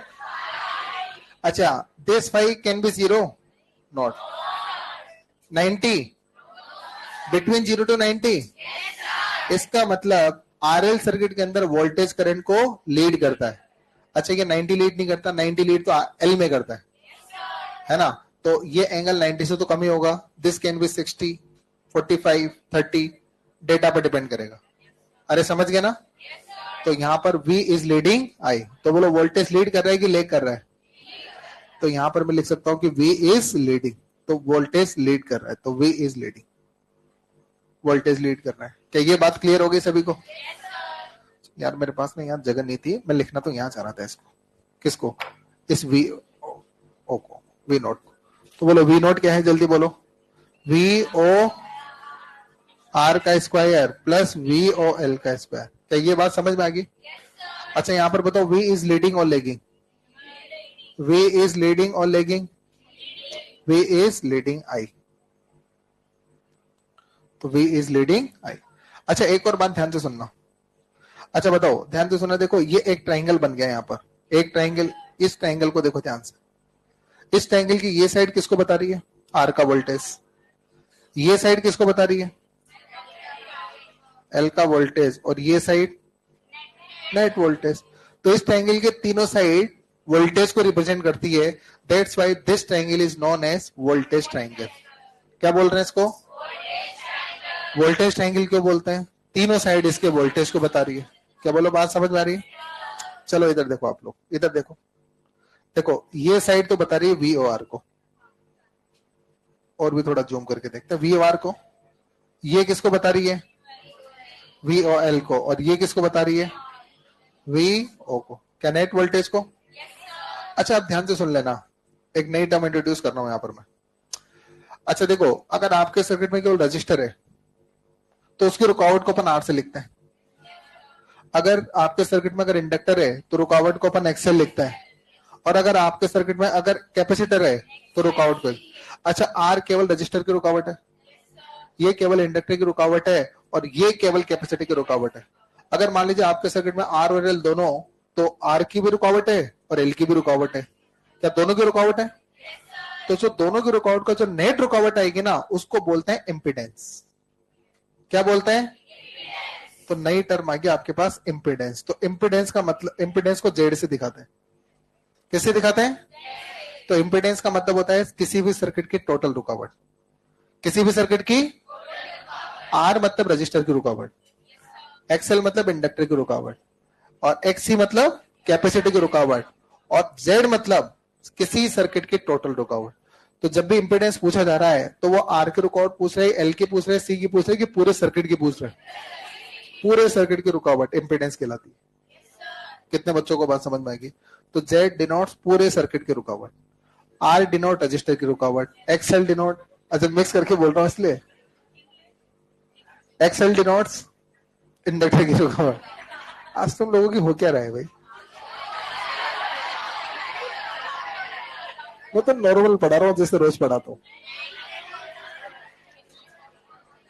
कोई बात नहीं, मैं गलत पढ़ा रहा हूँ। इधर देखो, तो आर का मतलब रजिस्टर की रुकावट, एल का एक्सएल का मतलब इंडक्टर की रुकावट, और एक्ससी का मतलब, और जेड मतलब टोटल रुकावट। तो मुझे इस सर्किट में टोटल रुकावट कितनी है ये भी जानना है। भाई इंडक्टर की रुकावट एक्सएल होगी, रजिस्टर की आर हो गई, टोटल रुकावट मतलब जेड जानना है, सर्किट का इंपीडेंस जानना है कितना होगा। इधर देखते जाओ आप लोग, ये 5 हो गया, देख रहे हैं क्या आप लोग?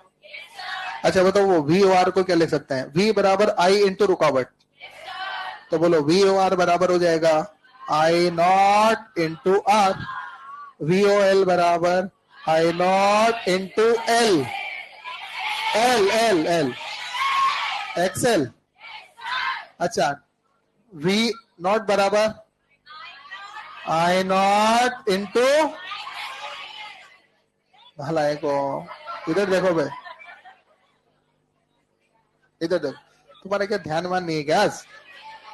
अरे आर का वोल्टेज दिखना है, बस एक चीज ध्यान रखना, वी बराबर आई इंटू रुकावट, जिसका वोल्टेज उसकी रुकावट, आर का voltage I not into R की रुकावट, एल का voltage I not into L की रुकावट, net voltage I not into net रुकावट, नेट रुकावट जेड होती है, and Z is called impedance.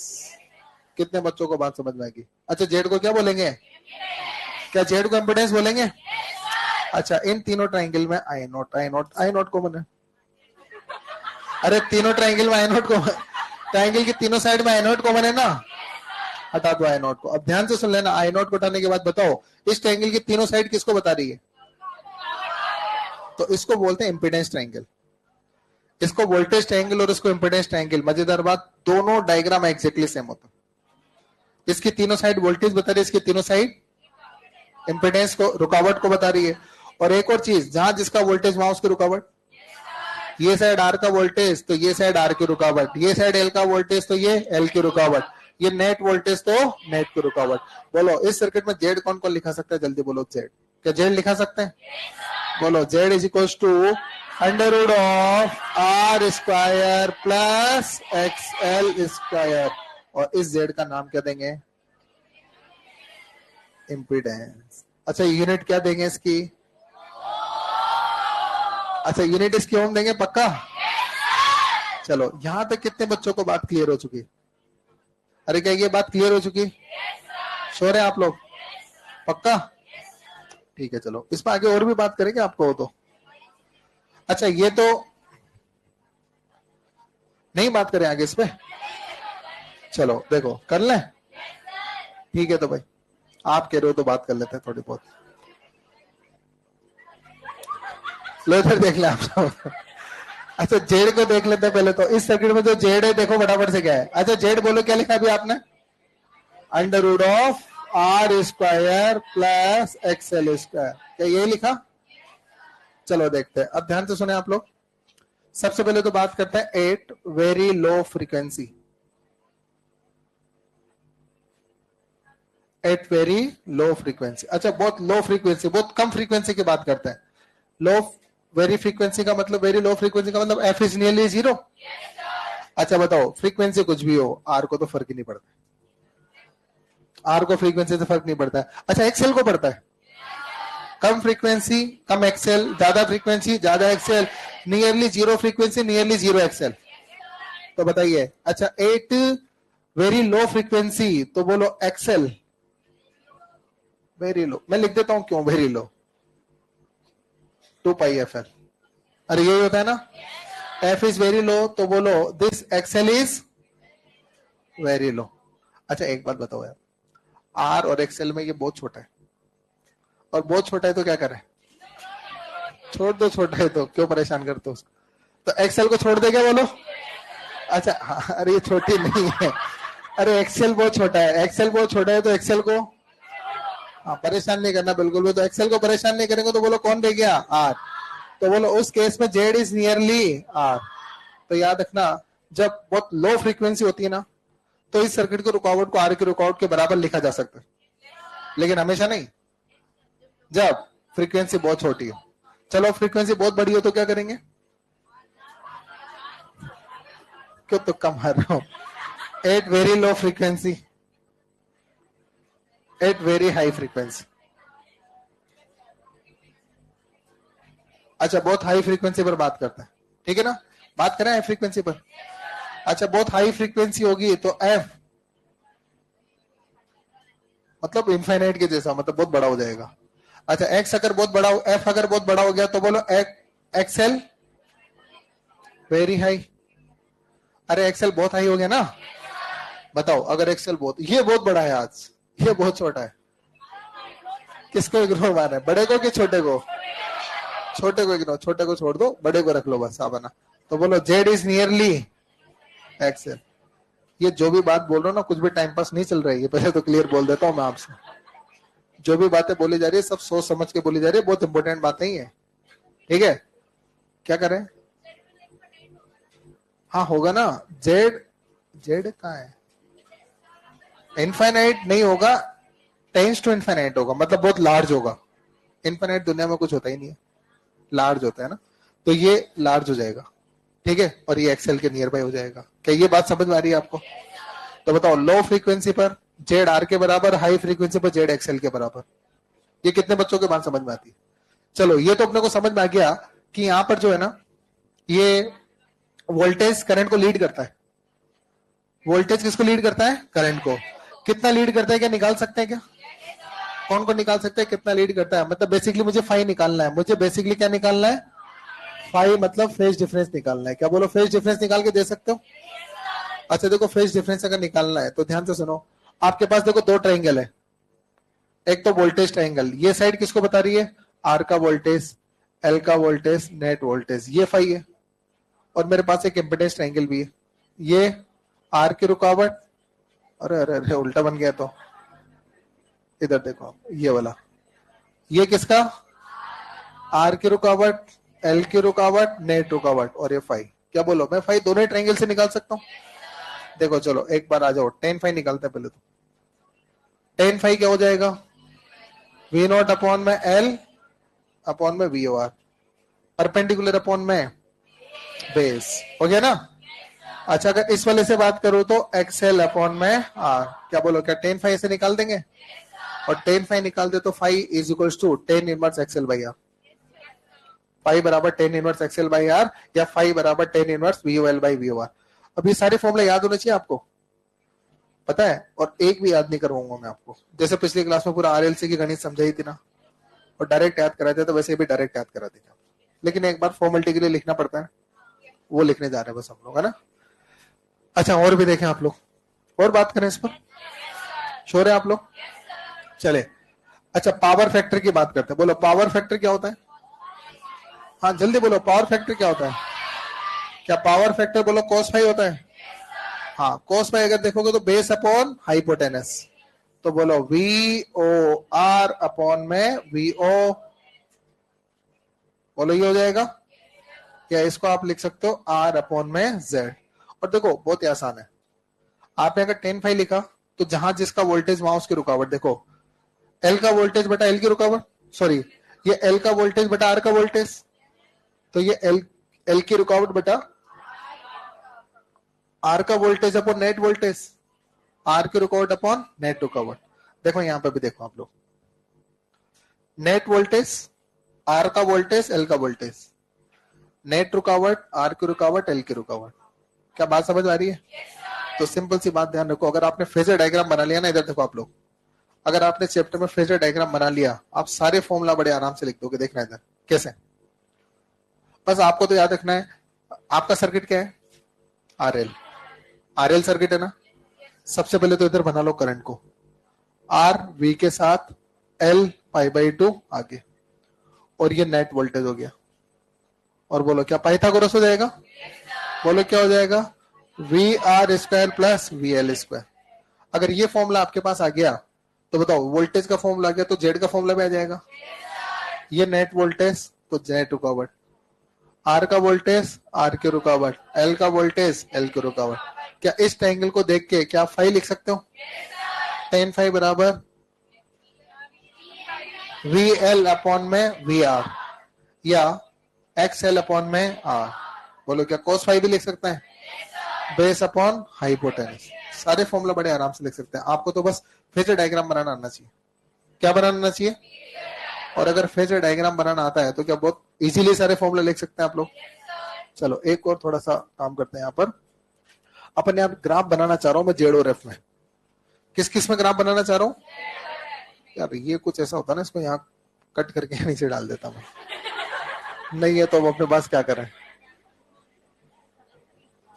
नहीं है तो क्या करें, स्मार्ट बोर्ड होता तो भी कर देता था, कोई बात नहीं, अपने पास थोड़ी जगह है। नहीं नहीं, मेरे पास एक तरीका है, मैं इसको ना छोटा कर देता हूँ, ये बोर्ड पूरा कवर हो जाएगा अभी इसमें। ये लो उधर वो जो बोर्ड खाली जगह है ना वो भी काम में लो, अब पूरा बोर्ड कवर हो रहा है इसमें। इधर देखो आप लोग लो क्या, अरे फिर वो दिक्कत आएगी, कहां तक लिखना है पता नहीं रहता अब। मैं भी निकाल दूंगा तो पता है क्या, वो ये मार्किंग इसलिए कर रखी है ताकि मुझे पता रहे कि यार इसके इधर नहीं लिखना, वरना मैं क्या करूंगा इधर लिख दूंगा तो फिर दिक्कत रहेगी इसमें। चुप, इधर देखो भाई, तो जेड और एफ में ग्राफ बनाना है मेरे को। अच्छा बोलो कौन कौन जेड और एफ में ग्राफ बना सकते हैं, बताओ। जेड और एफ में ग्राफ लो बनाओ, देखो कैसा होगा, बनाओ जेड और एफ में ग्राफ। तुम जेड और एफ में कौन ग्राफ बना रहे थे, जल्दी बोलो आप, कहाँ गए जेड और एफ में ग्राफ बनाने वाले। जेड और एफ में ग्राफ चाहिए, बना सकते हैं। चलो इधर देखो आप लोग, पहले तो जेड और एफ में इक्वेशन लिखो, सब लोग इधर देखो पहले तो। अब पूरा ध्यान पूरा फोकस बोर्ड पे, पूरा ध्यान पूरा फोकस बोर्ड की तरफ होना चाहिए। अच्छा जेड बराबर क्या है पता है, अंडर रूट ऑफ, इधर देखो R square plus X L square, देखते जाओ आप लोग, under root of R square plus 2 pi f L का होल स्क्वायर। जेड और एफ में डायरेक्ट रिलेशन नहीं है, और डायरेक्ट रिलेशन नहीं है तो डायरेक्ट ग्राफ भी नहीं बन सकता, तो क्या करना है, जुगाड़ करना है। अरे जुगाड़ करना है, देखो सबसे पहले तो बात करेंगे एफ इक्वल्स टू 0 की, सबसे पहले क्या बात करेंगे। अच्छा बहुत लोअर फ्रीक्वेंसीज पर बात करेंगे ना, मतलब नियरली 0 फ्रीक्वेंसीज पर, बोलो नियरली 0 फ्रीक्वेंसी पर बोलो जेड बराबर क्या होता है, आर। बोलो क्या नियरली 0 फ्रीक्वेंसी पर जेड आर होता है, पक्का ना, तो नियरली 0 फ्रीक्वेंसी पर जेड क्या होगा, आर। अच्छा अगर मान लीजिए अगर फ्रीक्वेंसी बढ़ाते हैं, अगर अपन फ्रीक्वेंसी बढ़ाते हैं तो बोलो फ्रीक्वेंसी बढ़ने से जेड, जेड बढ़ेगा कि घटेगा, क्या जेड बढ़ेगा ना, हाँ तो 0 फ्रीक्वेंसी पर ये तो पता चल गया कि ग्राफ की शुरुआत जेड बराबर आर से होगी। अभी वाली टाइम पास थोड़ी करा था, अरे ग्राफ की शुरुआत क्या बोलो आर से होगी ना। अच्छा और बताइए जब फ्रीक्वेंसी बहुत लार्ज हो जाएगी, बोलो फ्रीक्वेंसी बहुत लार्ज हो जाएगी तो बोलो जेड बराबर एक्सएल, और ये बोलो क्या नियरली इनफाइनाइट हो जाएगा, बोलो जेड बराबर एक्सेस और नियरली क्या हो जाएगा, इनफाइनाइट। तो बोलो फ्रीक्वेंसी बढ़ती जाएगी तो जेड बढ़ता जाएगा, और जेड बढ़ते बढ़ते बढ़ते बढ़ते बढ़ते कहां तक पहुंच जाएगा, इनफाइनाइट, तो एक्सेल के जितना पहुंच जाएगा। ये कितने बच्चों को बात समझ में आ गई, क्या बोलो क्या ग्राफ का आइडिया लग पा रहा है, कितने बच्चों को ग्राफ का आइडिया लग पा रहा है बताना। तो देखो इसका ग्राफ ऐसा बनेगा, देखो ये इधर क्या ले लें जेड, इधर क्या ले लें एफ, शुरुआत होगी जेड बराबर आर से, यहां से तो ग्राफ शुरू होगा, अब फ्रीक्वेंसी बढ़ती जाएगी तो ग्राफ बढ़ता जाएगा, और ये बढ़ते बढ़ते बढ़ते बढ़ते ऐसा ग्राफ आएगा, मतलब ऐसा एग्जैक्टली नहीं बढ़ेगा, थोड़ा बढ़िया से बढ़ेगा, इस तरह से बढ़ता है ना। लिख दो जो समझ में आ रहा है तुम्हारे। ऐसा बोर्ड 3 बार भरना है अपने को, हाँ तो मैं पहले बोल देता हूँ, पहले ही बोल देता हूँ, फटाफट लिख डालो इसको, हाँ जल्दी से लिख डालो इसको, वरना एक फोटो लेके रख लो यार इसको।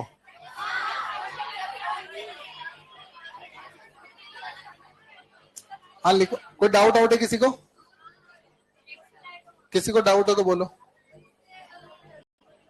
किसको डाउट है बताओ पहले तो मुझे। अरे क्या समझ में तो आ गया ना, ईमानदारी से बताना, नहीं आओ तो हाथ खड़े, कितने बच्चों को समझ में आ गया, सच्ची बताना कितने बच्चों की सारी बात समझ में आ गई, आ गई, नहीं आई, अरे आई कि नहीं आई, लिख दो फटाफट।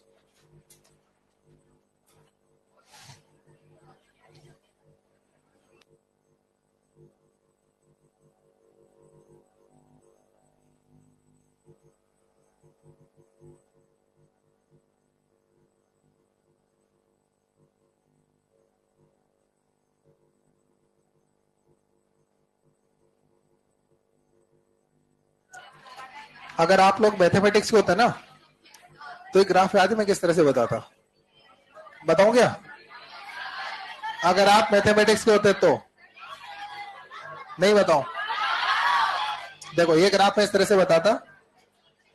अच्छा जेड बराबर आर का ग्राफ तो ये हो गया, अरे हो गया ना। अच्छा, और एक्सेल का ग्राफ याद है फ्रीक्वेंसी के साथ क्या है? ये वाला ग्राफ। अच्छा, ये वाला ग्राफ किस किस का है? एक्सेल का। और ये ग्राफ किसका है? आर का। तो देखो, आपको जेड का ग्राफ चाहिए ना। फ्रीक्वेंसी जीरो पर बोलो जेड की वैल्यू कितनी है? आर। फ्रीक्वेंसी बढ़ी तो बोलो जेड का वैल्यू क्या हो रहा है? बढ़ रहा है। और बढ़ता बढ़ता बढ़ता बढ़ता बढ़ता बढ़ता कहां तक पहुंचेगा? एक्सेल टच करेगा कि नहीं करेगा? नहीं करेगा। तो इस तरह का ग्राफ आता है ये, लेकिन ये मैथमेटिक्स वालों का है, आप छोड़ दो इसको। आपका तो ये वाला फोटो है, बस खत्म।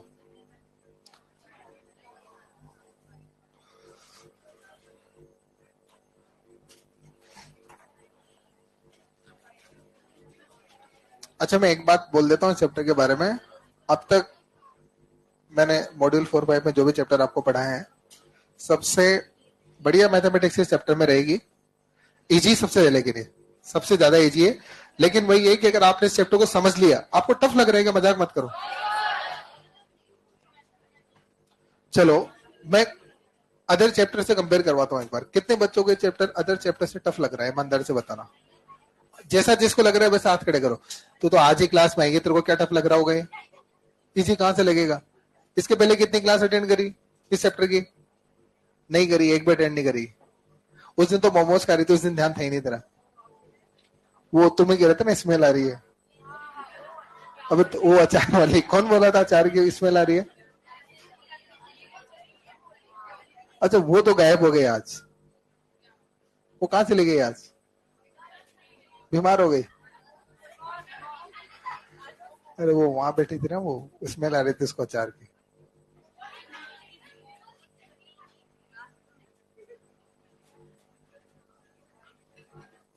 वो मिमिक्री करी थी पिछली बार।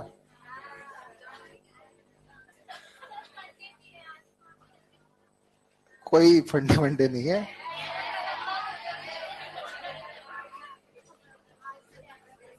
आप लोगों में से कुछ करना चाहे तो पहले ही बोल दो। कौन गाना गाएगा? ये गाना गाएंगे?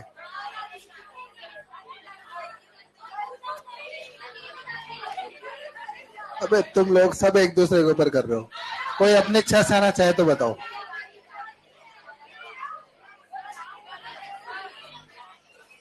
क्या ये लिख चुका है? क्या ये लिख चुका है? नहीं लिखा तो फिर कोई बात नहीं, मत लिखो, मैं आगे समझा रहा हूं। अच्छा, कहां तक लिख दिया ईमानदारी से बताओ।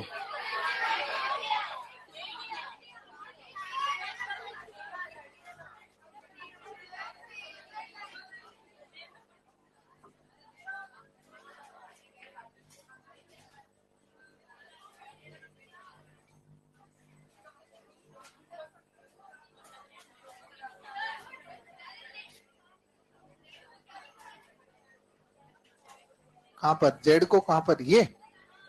ये under root of R square plus X L square. Impedance. Z का नाम इम्पिडेंस होता है।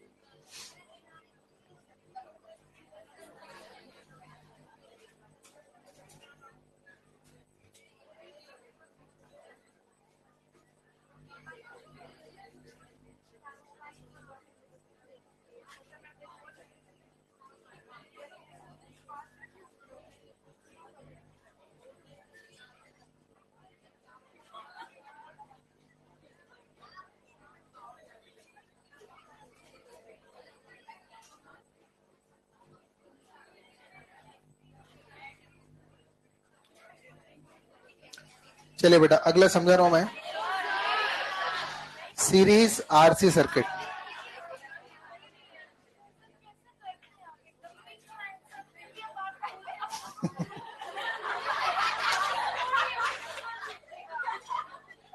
तो छुट्टी में मोमोज खा लेना जाके आराम से ना।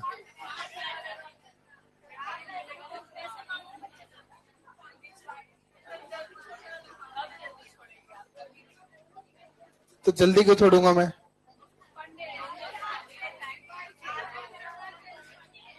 अभी ये ऐसा बोर्ड 2 बार और भरना है, तो आपको मजाक लग रहा था क्या? अभी थोड़ी देर बाद पता चल जाएगा। और पता है अच्छी बात क्या है? मेरे को इतना नहीं लिखना हो। वो पिछली क्लास में याद है मैंने वो एल का पढ़ा के फिर सी का पढ़ाया था, बस कुछ वैसा ही करने वाला हूँ मैं अभी।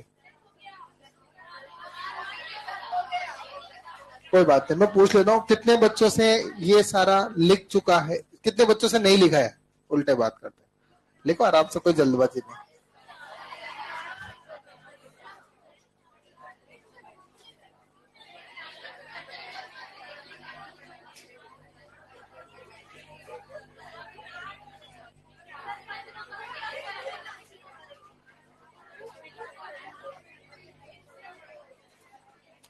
मैंने अभी एक एक्सपेरिमेंट किया है, अभी जो MEN1 है उसमें ये सब कुछ मैंने टेबुलर फॉर्म में लिखा है, मतलब 3 सर्किट मैंने एक साथ दिखा दिया। कौन कौन सा? RL, RC, LC tabular form में लिखा है। अरे मैं देखना चाह रहा था कम टाइम किसमें लगता है, लिखा है यही है। अरे तो कम पढ़े लिखे लोगों, कम पढ़े लिखे, वही तो पढ़ाया मैंने, बट मैंने एक जगह टेबुलर फॉर्म में लिखा दिया, एक जगह ऐसे पूरे फॉर्म में लिखा दिया। मेरे को वो बेटर लग रहा है, उसमें क्या टाइम कम लगा लिखने में। मैं देखना चाह रहा था कि टाइम कम किस में लगता है, इसको लिखने में कि उसको लिखने में। टेबुलर फॉर्म में टाइम कम लगता है, उसमें तीनों सर्किट एक साथ समझा दिए मैंने फिर, RL, RC और LC। अब आपको तीनों अलग अलग समझा के लिखाऊंगा मैं।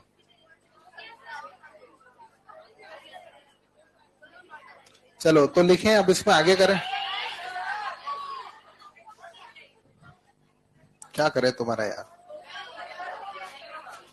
लेकिन उसमें ना एक ग्राफ रह गया था, उसमें ग्राफ नहीं हो पाया था।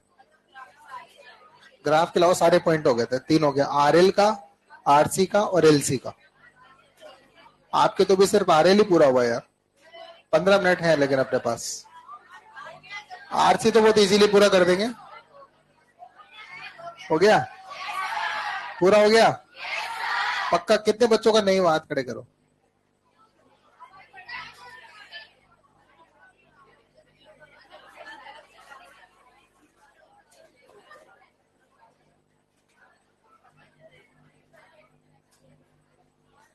क्या करें,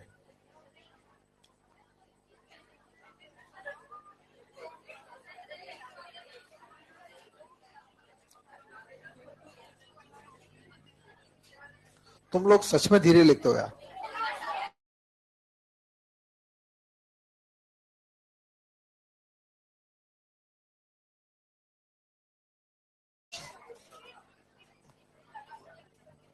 चले बोर्ड पे देख लो आप लोग अब। अच्छा अगला सर्किट है, सर्किट नंबर कौन सा है ये? 5, series RC circuit. Series RC circuit, board पे देखिएगा सब लोग। अब इधर देखो बेटा, सीरीज RC सर्किट की बात कर रहे हैं।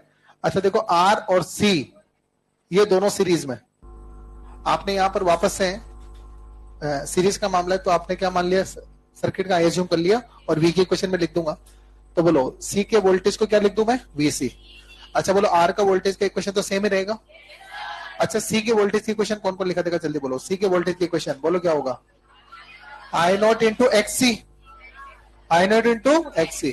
और बोलो XC क्या है? तो I naught upon omega C sine omega T minus पाई/2। यस, इसमें वोल्टेज लेग करता है। तो बोलो ये R की इक्वेशन और ये R का वोल्टेज और ये C का वोल्टेज। अच्छा तो ये बताओ, ये जो I naught upon omega C लिखा है ना मैंने, ये जो I naught upon omega C लिखा है, ये I naught upon omega C बोलो किसको बता रहा है? VOC को, C के वोल्टेज का पीक वैल्यू। बोलो क्लियर है? कौन कौन फेजर डायग्राम बना देगा, जल्दी बताना आप यहां से। फेजर डायग्राम कौन कौन बनवा देगा? क्या फेजर डायग्राम बनवा देंगे? श्योर है? चलो बताओ, सबसे पहले तो आई, इधर देख लो बेटा आप एक बार, इधर देख लो, ये सबसे पहले तो आई का पीक वैल्यू। अच्छा अब R और C का वोल्टेज दिखाना है, दिमाग में एक ही बात रखें, R का वोल्टेज आई के साथ होता है, R का वोल्टेज आई के साथ, तो ये R के वोल्टेज का पीक वैल्यू। और C का वोल्टेज आई से पाई/2 पीछे, तो देख बेटा ये C का वोल्टेज हो गया और आई से पाई/2 पीछे।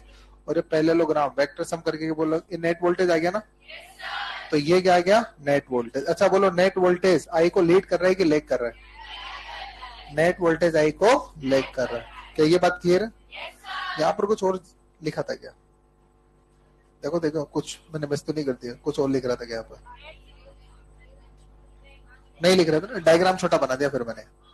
ठीक है, तो यहाँ पर बोलो नेट वोल्टेज जो है वो आई को लीड कर रहा है कि लेग कर रहा है? तो VO बराबर क्या हो जाएगा? VOR प्लस VOC का whole square. I is leading और lagging? I is lagging, V is lagging I, तो V इज लेगिंग आई। बोलो हो गया ना? अब बताइए, ये तो मैंने वोल्टेज ट्रायंगल बना दिया, क्या इम्पीडेंस ट्रायंगल बना दोगे? कौन कौन ये इम्पीडेंस ट्रायंगल बना देगा? अब देखो यहाँ पर आपके पास ये एक ट्रायंगल है, एक साइड ये हो गई, एक साइड ये हो गई और एक साइड ये हो गई। ये साइड आर का वोल्टेज, ये साइड नेट वोल्टेज और ये साइड सी का वोल्टेज। क्या इम्पीडेंस ट्रायंगल बना दोगे? बोलो, ये साइड आर का वोल्टेज तो आर को बताएगी, ये साइड सी का वोल्टेज तो एक्स सी को बताएगी, और ये साइड नेट वोल्टेज तो जेड को बताएगी। क्या बोलो, ये आपके पास 5 हो जाएगा। जेड बराबर बोलो under root of R square plus X C square. अच्छा, जेड को क्या बोलेंगे? इम्पीडेंस। क्या ये बात क्लियर है? चलो इधर देखो, तो जेड बराबर आपके पास आ गया under root R square plus X C का होल स्क्वायर। आ गया? चलो सबसे पहले तो लोअर फ्रीक्वेंसी की बात करेंगे। इधर देखो आप लोग, अब बोलो एक्स सी की वैल्यू कितनी होती है? 1/2 पाई एफ सी। अच्छा बोलो, लो फ्रीक्वेंसी पर जब फ्रीक्वेंसी नियरली जीरो होगी ना, फ्रीक्वेंसी नियरली जीरो, तो X C is very high. अरे बोलो, एक्स सी वेरी हाई होगा ना? तो बताइए, जब फ्रीक्वेंसी लो तो एक्स सी हाई, और एक्स सी हाई तो ये आर टाटा बाय बाय। तो बोलो, Z is nearly equals to, Z is nearly equals to XC हो जाएगा ना? तो Z is nearly equals to XC, और Z is very high, XC भी और वेरी हाई भी है। क्या ये बात समझ में आ गई? अच्छा इधर देखो, एट वेरी हाई फ्रीक्वेंसी। अच्छा बोलो, वेरी हाई फ्रीक्वेंसी पर बोलो एक्स सी क्या होगा? Very low. तो बोलो अब की बार कौन bye bye? X C bye bye, और एक्सी बाय बाय तो आर बच गया। तो बोलो, क्या जेड इक्वल्स टू आर आ गया? इसका मतलब यहां से देखो, तो जब लो फ्रीक्वेंसी होती है तो इसका वैल्यू बहुत हाई होता है, इसका वैल्यू क्या होता है? बहुत हाई। और फ्रीक्वेंसी बढ़ती जाएगी बढ़ती जाएगी बढ़ती जाएगी, तो जेड किसके बराबर? आर के बराबर।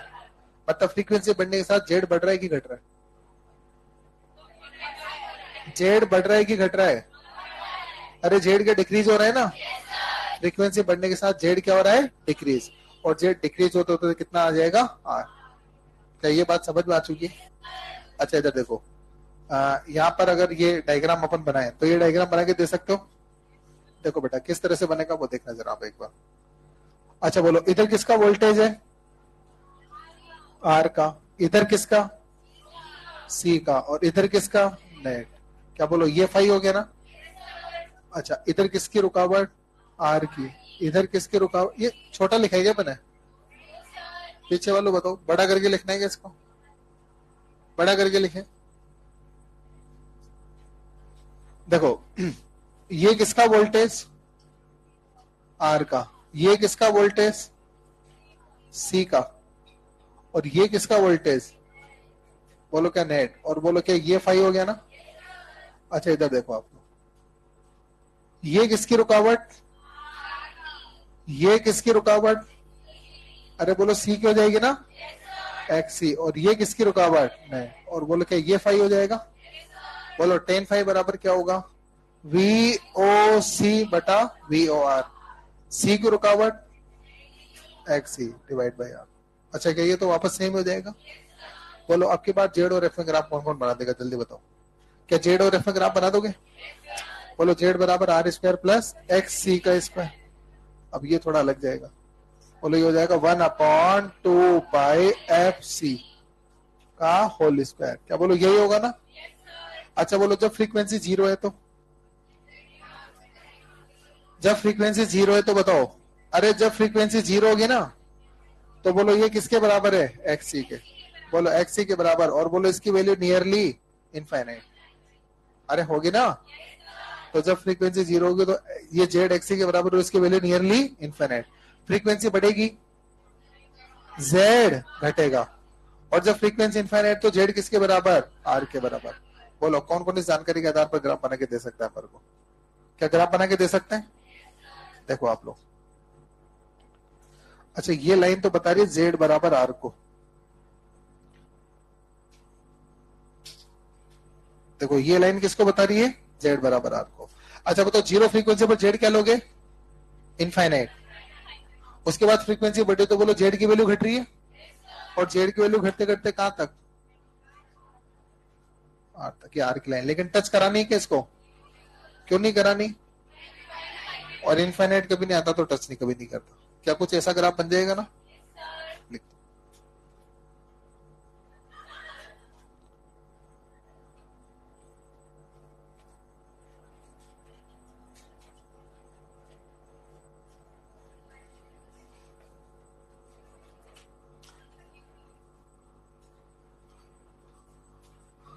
एक बात बोल देता हूं मैं, तुम फोटो लेते रहो, अगली क्लास में अगर नोट्स में लिखा हुआ नहीं मिला तो क्लास के बाहर निकालूंगा मैं।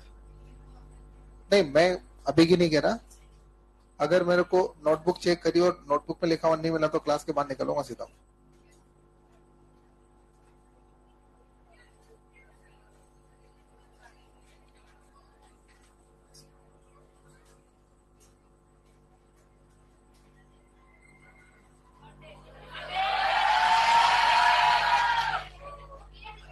अभी एलसी सर्किट बच रहा है अपना।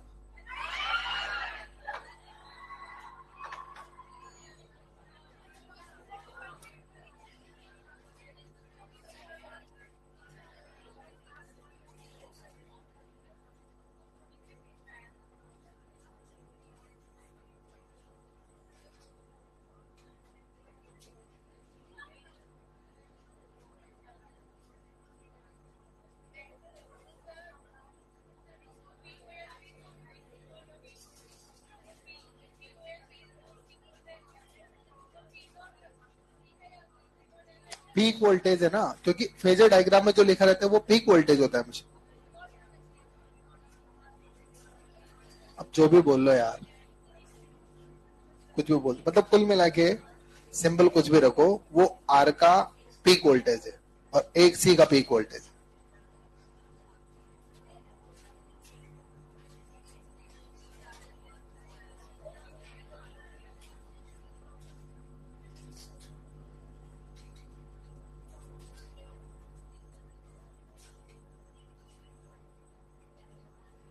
अच्छा तीसरा कौन सा सर्किट है अपना? Series LC circuit.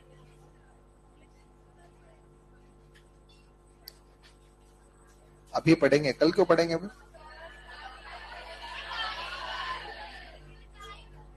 नहीं हुआ अभी तो।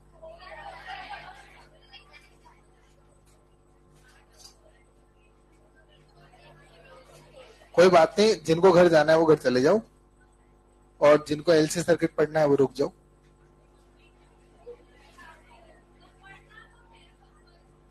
नहीं पढ़ना, आज ही पढ़ेंगे। अच्छा मैंने अभी तक होमवर्क दिया कि नहीं दिया आपको? आज होमवर्क भी दे रहा हूं आपको। टेस्ट क्या सिलेबस का पार्ट है ये? तो बिगनर बॉक्स 1 तो पूरा करना है, बिगनर बॉक्स 2 में 1 से लेकर 6 तक करना है।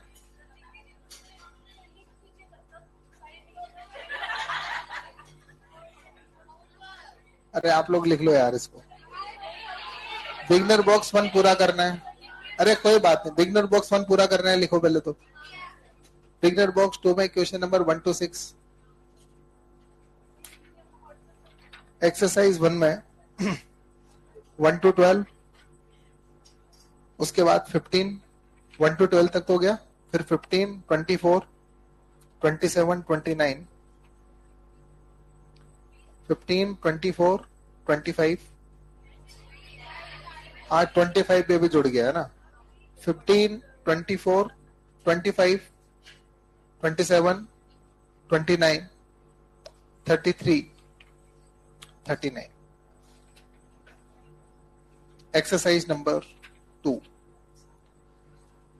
एक्सरसाइज 2 में क्वेश्चन नंबर 3, 6, इनमें टाइम नहीं लगेगा आपको, देख लेना सोल्व करने में। नहीं लगेगा, वाकई टाइम नहीं लगेगा आपको सोल्व करने में।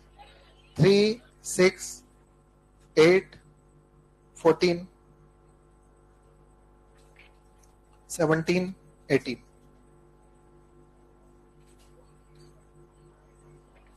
एक्सरसाइज नंबर 3 में question number 11, 12, 13, 11, 12, 13, 21, 22. Series LC circuit लिखो पहले तो उसको आप।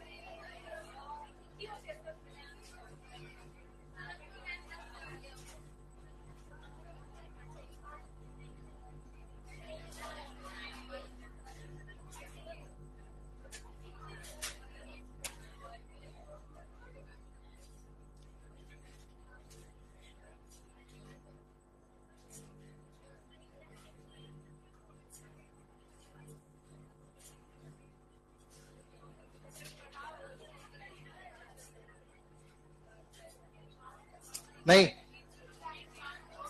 छोड़ दे पक्का। कितने बच्चे चाहते हैं कि सर आगे पढ़ो? अभी मतलब सीरीज एलसी को पूरा कर लो। चलो क्लास में ये बच्चे भी जो चाहते आगे पढ़े, इस हाथ नीचे कर रही है जबरदस्ती इसका। फिर चलो ठीक है, अगली क्लास में कंटिन्यू करेंगे।